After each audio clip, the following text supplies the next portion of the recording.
বাংলাদেশে গরিবের নামে টাকা আসে, সেই টাকা আত্মস্থ করা হয়। বাংলাদেশে এই যে অটিজমের নামে কারা মানে যদি এরকম কিছু মানে এনজিও খুলে বসে থাকে, সেখানে প্রচুর টাকা আসবে। রাজনৈতিক বিবেচনায় যেভাবে হোক না কেন একটা কিছু করার এই যে একটা সুযোগ করে দেওয়া, এটা হচ্ছে কি এই ব্যবস্থাপনা আমাদের জন্য খুবই কার্যকর। এতে করে আমি মনে করি মানে দিনের শেষে মানে যাদের জন্য যে টার্গেট গ্রুপ বলা হয়, যে টার্গেট গ্রুপ বেনিফিশিয়ারি কারা, বেনিফিশিয়ারি খুব একটা হয় বলে আমার মনে হয় না। আমি যেটা দেখতেছি বেওয়ারিশরা দাফন করার ব্যবস্থা করতেছে, সে একটা খ্রিস্টান মানুষ, একটা মুসলমানদেরকে আচ্ছা, তারপরে এই জিনিসটা কিন্তু এই জিনিসটার প্রধান কাজ কিন্তু মুসলমানদের, যিনি ইসলাম ধর্মাবলম্বী বা উনি হলে সবচেয়ে ভালো হয়, কারণ এখানে 90% মুসলমানের দেশ। কিন্তু সেটা না করে কে করতেছে? বিসমিল্লাহির রহমানির রহিম। আপনাকে প্রচুর ধন্যবাদ। আজকে আমি সত্যি আব্দুল সত্তার দুলাল সাহেবের সাথে সুর মিলিয়ে বলতে চাই, অত্যন্ত কমপ্লেক্স এবং অত্যন্ত গুরুত্বপূর্ণ একটা ইস্যু, অত্যন্ত গুরুত্বপূর্ণ। এটা কোনো মানে যেনতেন বিষয় না।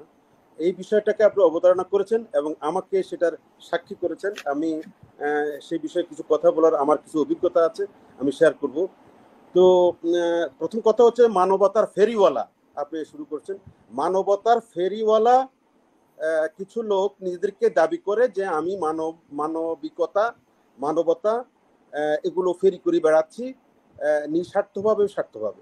এগুলো যখন আপনি প্রচার করছেন তখন আপনি স্ক্রলে আমি দেখছিলাম একজন বলতেছেন এই যিনি এরকম মানবতার ফেরিওয়ালারা এই কোটিপতি এবং তারা পোস্ট গাড়িতে চলে এবং তারা এসি রুমে থাকে, এরকম অসংখ্য উদাহরণ আছে। এগুলো সম্পর্কে আমাদের মানুষের ধারণা খুব একটা ভালো না। দেখেন, আমাদের একটা মিথ অ্যান্ড মিথোলজি আছে, যেটা বলা হয় যে এই দেশের গরিব না মরলে কেউ বড়লোক হয় না। এটা একটা কথা আছে এই দেশে, এবং খুব স্টাবলিশ কথাটা, খুবই স্টাবলিশ। মানে গরিবের পেটে লাথি মারলে সেই লোক বড়লোক হওয়া যায়। গরিব মারলে গরিবকে, তার মানেটা কি? এই যে মানে বলা হচ্ছে যে দারিদ্র বিমোচন, এই যে এনজিও গুলোর মূল উদ্দেশ্যটা কি? আমি আমি আমি আমি বিচ্ছিন্নভাবে যদিও বলবো, প্লিজ আপনি ইয়ে করে নিন। এনজিও দারিদ্র বিমোচন, দারিদ্র এলিভিয়েশন, যেটাই বলুন না কেন, এই স্লোগান নিয়েই তো সামনে আসে। দেখেন, একটা মানে দারিদ্র বিমোচন নিয়ে কাজ করতে গিয়ে টাওয়ার বানা ফেলছে, রীতিমতো টাওয়ার, আমি নাম বলবো না। দারিদ্র বিমোচন করতে গিয়ে রীতিমতো বাংলাদেশে মানে মাল্টি-স্টোরেড বিল্ডিং হয়ে গেছে। ঠিক আছে, আচ্ছা, এরকম অসংখ্য উদাহরণ আমি দেবো। আমি যদি এক এক করে যদি বলি, আমি শ্রদ্ধা রাখি বলতে চাচ্ছি, এগুলো আমি খারাপ কিছু বলতে চাইবো না। যে ভদ্রলোক শওকত সাহেব যে বলে গেলেন এক কথাটা, আমি বলতে চাচ্ছি, চালাতে না পারলে ভিক্ষা চাইতে যাব না আমি। ওনাকে কে চালাইতে বলেন, কে ভিক্ষা চাইতে? এটা ভিক্ষারই তো কাজ। উনি তো আর মাদার তেরেসা নন, he is not Mother Teresa. অনুদান ছাড়া এটা চলা মুশকিল না, আমাকে বলতেন, সে ভ্যালেরি নয়। এই যে নরওয়েজিয়ান মহিলা বাংলাদেশে 50 বছর যাবত আছে, নিজের জীবন যৌবন ত্যাগ করে সাভারে আছে, এই গরিব লোকগুলোকে দেখছেন। তার নাম কি? ভ্যালেরি টেইলর, তার নামে রাস্তাও আছে, ভ্যালেরি টেইলর রোড। এখন এরকম উনি ভ্যালেরি নন। আচ্ছা, উনি কি নন? ওনারা তো আঞ্জুমানে মফিদুল ইসলাম না। আঞ্জুমানে মফিদুল ইসলামকে আমরা চাইনি, দীর্ঘদিন থেকে মোটামুটি তারা সুনামের সাথে এবং এক আন্তরিকতার সাথে এবং সততার সাথে কাজ করে যাচ্ছে। ওনারা রানী ভিক্টোরিয়া না, কিন্তু ওনারা নরওয়েজিয়ান সে মানে রানী নয়।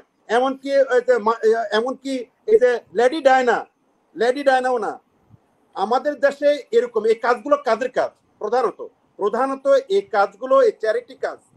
Charity begins at home. Charity কাজ হচ্ছে ধনী লোকদের কাজ, যারা বাই বর্ন গড গিফটেড ধনী, মূলত এদের কাজ। বাংলাদেশে অসংখ্য অলিগার্ক আছে, অসংখ্য ধনী লোক আছে।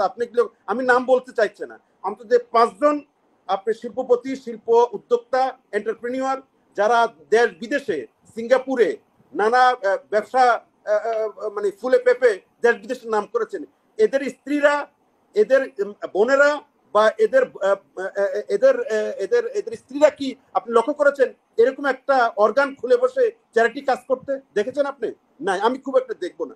আমি আমি আমি আমি আশ্চর্য হয়ে যাই যে এদেশে কুমুদিনীর পরে, আমি শুনেছি কুমুদিনী এরকম অনেক কাজ করেছে। আমি ইন্ডিয়াতে যে কৈলাস, আমি জানি না, কলমে স্যার বলতে পারে, কৈলাসের সম্ভবত এরকম একটা ঐতিহ্য আছে। তারপরে আপনার এই যে আন্না হাজারিয়া, তাদের এরকম একটা ঐতিহ্য হয়তো আছে, কিন্তু বাংলাদেশে আমি তো এরকম দেখছি না।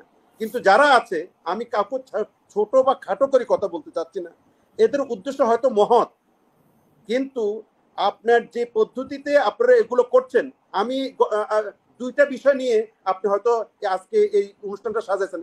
একটা হলো সমাদদার, কি সমাদদার জানো ওনার নাম? Milton Samaddar. Milton Samaddar Milton Samaddar. এবং মিল্টন সমাদদারের মতো যারা আছে সমাজে, এই প্যান্ডোরামা বক্স আপনি খুলে গেছে বাংলাদেশে, যেটা সাত্তারুল্লাহ সাহেব বলছেন যে বাংলাদেশে হচ্ছেটা কি। বাংলাদেশে গরিবের নামে টাকা আসে, সেই টাকা আত্মস্থ করা হয়। বাংলাদেশে এই যে অটিজমের নামে কারা মানে যদি এরকম কিছু মানে এনজিও খুলে বসে থাকে, সেখানে প্রচুর টাকা আসবে, হয়তো আসবে। আচ্ছা, তারপরে আপনি হিজড়াদেরকে আসে হয়তো প্রচুর আসে, হিজড়াদেরকে নিয়ে কাজ করে হয়তো অনেকে, হিজড়াদের নামে প্রচুর টাকা আসে, হিজড়াদের শ্রমিকদের নামে অনেক টাকা আসে। বাংলাদেশে অনেক শ্রমিকের কাজ করে, কিন্তু শ্রমিকের নেতারা অনেক নেতা হয়ে যায়, মন্ত্রী এমপি হয়ে যায়, শ্রমিকই থেকে যায়। হিজড়াদের নিয়ে টাকা করে, ওই হিজড়া রাস্তায় ঘুরে, সেই হিজড়ার কোনো উন্নতি হইতে আমি অন্তত দেখিনি। তারপরে আপনি এই যে আরো আমি যেটা মাইক্রো ক্রেডিট নিয়ে যারা কাজ করেন, আজকে অনেক বিতর্ক দেখা দিয়েছে। মাইক্রো ক্রেডিট নিয়ে কাজ করে আপনি দালান বিল্ডিং এর মালিক হয়ে গেলেন, অনেক কিছু হয়ে গেলেন, দেশ দেশের সুনাম অর্জন করলেন। কি মানুষগুলো, আমি এদের সাথে কিছু মেশার কথা বলার আমার সুযোগ হয়েছে, আমি দেখেছি এই লোকগুলো ঋণগ্রস্ত মানুষের মধ্যে এক ধরনের ঋণগ্রস্ত মানুষ যারা, তাদের রাত দিন সুখ নাই, তাদের ভালো ঘুম হয় না, তারা হচ্ছে কি কোন রকমের নাকটা জিয়াই বেঁচে থাকে শুধু কেবল। আমি জানি না, এগুলো নিয়ে নতুন করে চিন্তা ভাবনা করতে হবে। আপনি এই বেঁচে থাকার কোনো মানে হয় না।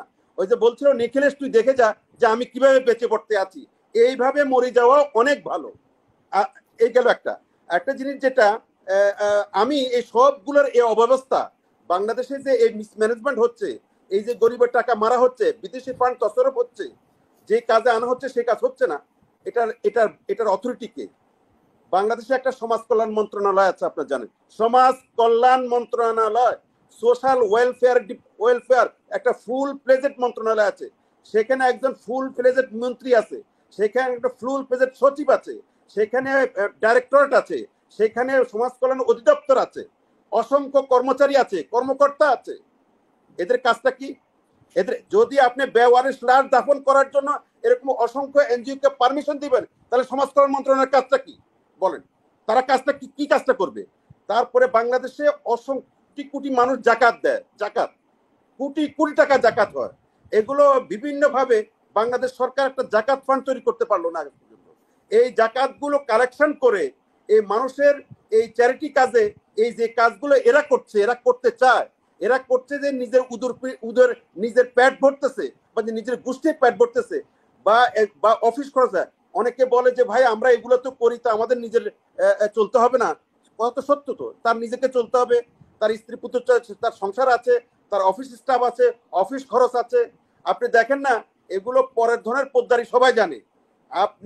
আপনি যদি বলেন যে এখানে আমি 5 জন লাশ আছে আমার কাছে, আমি দাফন করতে পারি না, এটা যদি একটা ভিডিও করে আপনি ছেড়ে দেন, আপনি অন্তত 10 জন হইলেও আপনাকে কিছু টাকা পয়সা দিবে। এখন কথা দেওয়া বিষয় না, বিষয়টা হচ্ছে এগুলোর একটা কেন্দ্রীয় অথরিটি থাকা উচিত।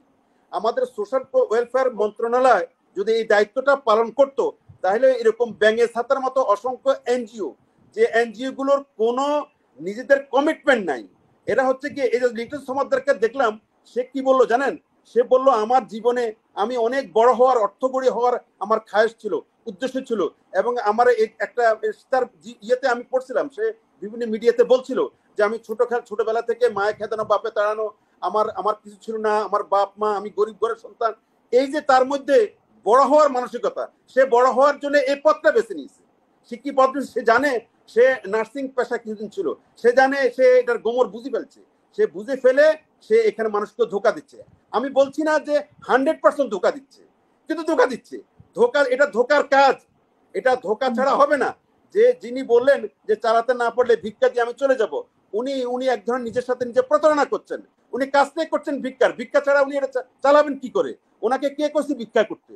ওনাকে কে বললো ভিক্ষা করে এটা চালাতে হবে? এটা ওনার কাজ নয়, এটা সরকারের কাজ, এটা কর্তৃপক্ষের কাজ। সরকারকে বলতে হবে এটাকে। এটা আসেন।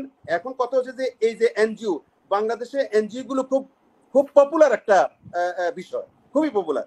যে কেউ একজন মানে বৃদ্ধ বয়সে বা রিটায়ারমেন্টের পরে বা আপনার কোনো এক পর্যায়ে গিয়ে নিজের পেশার সাথে রিলেটেড এমন কিছু করে বসেন, এনজিও খুলে বসে থাকেন। এনজিও খুলে বসে, দেশি বিদেশে অনেক এনজিও এরকম আছে, আমি সবাইকে বলছি না, এটা সরি এটা বলা উচিত না, সবাই একই রকম না, তার মধ্যে অনেকেরই ভালো উদ্যোগ আছে, ভালো কাজ এরকম অফিস খুলে বসে আছে এবং সেখানে ফান্ড কালেকশন করতেছে এবং সে ফান্ড তছরূপ হচ্ছে, সে ফান্ড যার জন্য আনা হচ্ছে না তার জন্য খরচ হয়তো করছে, লোক দেখানো বা আপনার আই ওয়াশ মাত্র এগুলো হচ্ছে।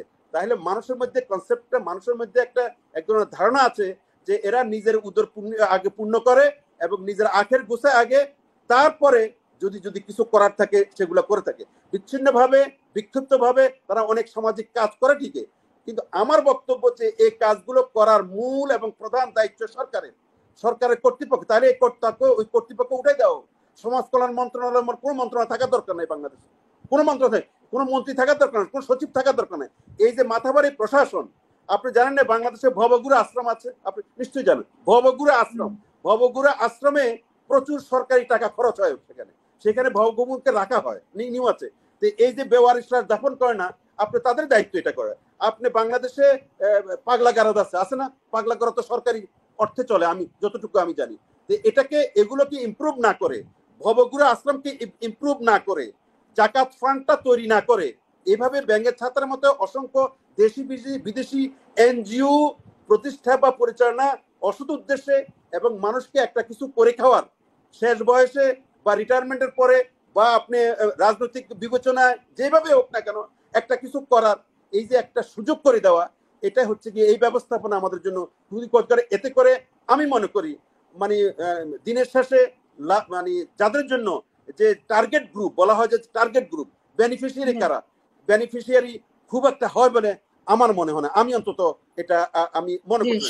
বাংলাদেশে দীর্ঘদিন থেকে হামদর্দ কাজ করতেছে বাংলাদেশে। আপনার আপনার আমি আমি আমি আরো এরকম অনেক বলতে পারবো যারা এগুলো কাজ করছে। কিন্তু প্রশ্ন হচ্ছে এরকম এই যে প্রিন্স করিম আগা খানদের কাজ, এটা লেডি ডায়নার কাজ, এটা আপনার ওই যে রানীদের কাজ, এটা বাংলাদেশে যারা শিল্পপতি তাদের কাজ, এটা তাদের অসংখ্য, তারা কিন্তু আগে আসছে না।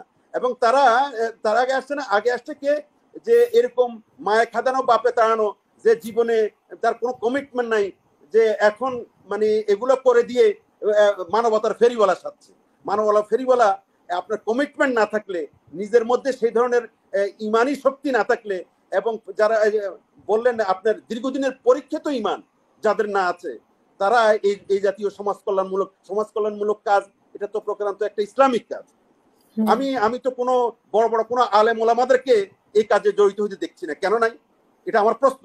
আমি বিনয়ের সাথে বলতে চাচ্ছি, এটা ওনাদের কাজ, বড় বড় আলেম ওলামাদের কাজ, তারা নিঃস্বার্থভাবে কাজটা করতে পারে এবং করা উচিত। কোথাকার লিটন সমাদদার এমন কাজ করতেছে যে বাংলাদেশের 10 জন লোক মারা যাচ্ছে, দাফন কাফনের ব্যবস্থা, সে দাফন করার কি ব্যবস্থা আছে তার? সে একজন অন্য ধর্মাবলম্বী, আমি এখানে অন্য ধর্মাবলম্বী বড় বিষয় আছে, ব্যাপারটা সেটা তো কথা না, দাফন করছে, কিন্তু যেটা বের হয়েছে যে উনি কিডনি বিক্রি করতেন উনি, এটাই হচ্ছে সবচেয়ে মানে আর কি, কিডনি বিক্রি, সেটা তো আছে, কিডনি বিক্রি করা, আমি ওটাকে বড়, আমি কিডনি বিক্রি করতেন কিনা এগুলো সাপেক্ষ, আপনার ইনভেস্টিগেশন এগুলো সুরত এগুলোর সেটা ঠিক আছে, সেটা ইনভেস্টিগেশন হলে ধরা পড়লে ইয়ে করে। কিন্তু আমি যেটা দেখতেছি বেওয়ারিশরা দাফন করার ব্যবস্থা করতেছে, সে একটা খ্রিস্টান মানুষ, একটা মুসলমানদেরকে, আচ্ছা তারপরে এই জিনিসটা কিন্তু এই জিনিসটার প্রধান কাজ কিন্তু মুসলমানদের, যিনি ইসলাম ধর্মাবলম্বী বা উনি হলে সবচেয়ে ভালো হয়, কারণ এখানে 90% মুসলমানের দেশ। কিন্তু সেটা না করে কে করতেছে? এই যে জিনিসগুলো আমি এই আপনার এই অনুষ্ঠানের মধ্য দিয়ে যে জিনিসটার প্রতি গুরুত্ব দিব, সেটা হচ্ছে যে এটা যার কাজ করা দরকার তাকে এগিয়ে আসা উচিত। তাহলেই হয়তো এই অব্যবস্থা, ব্যত্যয় এবং তহবিল তসরফের যে কথাগুলো উঠতেছে এগুলো কম উঠবে। কারণ আপনি এখানে নিজের জীবন প্রতিষ্ঠা করার জন্য নিজের ব্যক্তিগত আয় রুজির একটা মাধ্যম হিসেবে যদি এই মানবতার ফেরিওয়ালা নামে এভাবে বলেন, মানুষ বিভ্রান্ত হয় এবং এটা হবে একটা মানে জাল জালিয়াতি, জুট চুরি, ব্যবসায়ী